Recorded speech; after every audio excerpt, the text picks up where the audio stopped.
ओम शांति। आज की कहानी है स्वयं रूहानी सर्जन ने किया उपचार। कहते हैं जहाँ दवा काम नहीं आती वहाँ दुआएं काम आती है।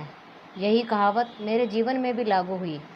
बचपन से जवानी तक का जीवन संघर्षपूर्ण व अत्यधिक तनावपूर्ण रहा। बचपन से ही ईश्वरीय ज्ञान का बीज डल गया था, इसलिए कभी दुख व तनाव की लकीरें चेहरे पर प्रकट नहीं होने दी। हमेशा हंसता रहा। यही वजह थी कि शायद गुप्त रूप से लोगों की दुआएं इकट्ठी होती रही। सभी का स्नेह मिलता रहा। लगने लगा डर रातों से। इसी बीच पता ही नहीं चला कि एक रोग मेरे शरीर में भयंकर रूप धारण कर चुका है, जिसका नाम था रेस्टलेस लेग्स सिंड्रोम। सन 2013 में मेरी हालत काफ़ी ख़राब हो गई। मुझे पूरी रात नींद नहीं आती थी। टांगों में अजीब सी बेचैनी रहती थी। मैं इन्हें दबाता, पीटता, रस्सी के साथ बांधता, पर कोई असर नहीं होता था। बड़े बड़े डॉक्टरों को दिखाया, बहुत सारे टेस्ट करवाए। सभी टेस्ट नॉर्मल आते थे। किसी भी डॉक्टर से कोई फ़ायदा नहीं हुआ। हालात ये हो गए कि मुझे रातों से डर लगने लगा। दिन तो कार्यों में बीत जाता था, लेकिन शाम होते ही दिल घबरा जाता था। रात 12 बजे तक का समय बैठकर या टहलकर गुजार लेता था। इसके बाद घर से निकल जाता था। सड़कों पर, पार्कों में रात रात घूमता रहता था। आँखों में नींद होती थी, लेकिन सो नहीं पाता था। मेरा मनोबल गिरने लगा। सुबह की मुरली मिस होने लगी। मुश्किल से सुबह ही आधा घंटा नींद आती। यही समय मुरली क्लास का होता था। कभी कभी मन में बुरे विचार आते, लेकिन ड्रामा का पाठ पक्का होने से बचाव हो जाता था। सच्चे दिल से बाबा को सारा हाल बता दिया। जब अप्रैल 2013 में बाबा का लास्ट टर्न आया, तब मेरा भी माउंट आबू आना हुआ। पूरी रात ट्रेन में एक भाई मेरी टांगों की मालिश करता रहा, क्योंकि मैं लेटने में असमर्थ था।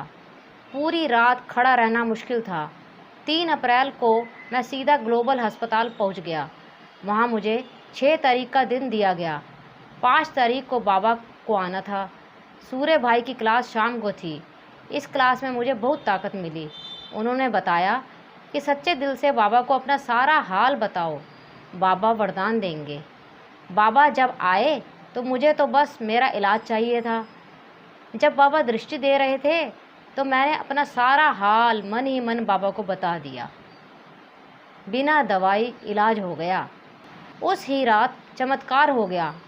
जो भाई मेरे साथ मेरे कमरे में ठहरे थे, वे मेरी हालत से अच्छी तरह परिचित थे, क्योंकि वे रात को मेरे पैरों की मालिश किया करते थे।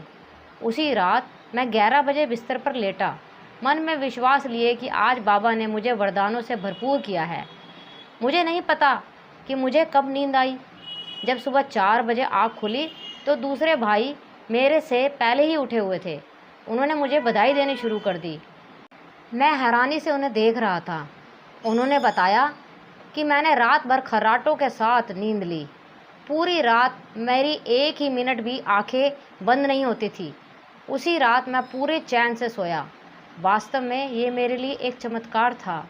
खुशी के आंसू निकल रहे थे। बाबा को कोटि कोटि धन्यवाद किया तथा सुबह 10 बजे ग्लोबल अस्पताल के लिए निकल पड़ा। वहाँ डॉक्टर निखिल पटेल, एक डॉक्टर बहन व एक अन्य सहायक डॉक्टर ने मेरी करीब आधा घंटा काउंसलिंग की और बड़े प्यार से तथा आत्मविश्वास से 2 महीने की दवाइयाँ दी। मैंने दवाइयाँ अपने घर आकर 9 तारीख से लेनी शुरू की, लेकिन मेरा इलाज तो बिना दवाई के ही 5 तारीख को हो गया था। ये था बाबा का कमाल। बाबा ने मुझे चैन की नींद से बेफिक्र बादशाह बना दिया। पाठकों के लिए कहना चाहूँगा कि दुआएं दो तथा दुआएं लो। अंत समय दुआएं ही काम आएंगी। मनसा सेवा के द्वारा भी हम दुआओं का खाता जमा कर सकते हैं। जीवन है उसी का जो जिया शिव बाबा की खातिर। वह विष हुआ अमृत जो पिया शिव बाबा की खातिर। चरणों में अर्पित है सदा श्रद्धा सुमन उसको, जो जलता रहा मन के दिया शिव बाबा की खातिर।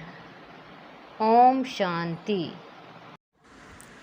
अगर आपको बाबा का ये अनुभव पसंद आया हो तो प्लीज़ इस चैनल को शेयर, लाइक और सब्सक्राइब कीजिए। ओम शांति।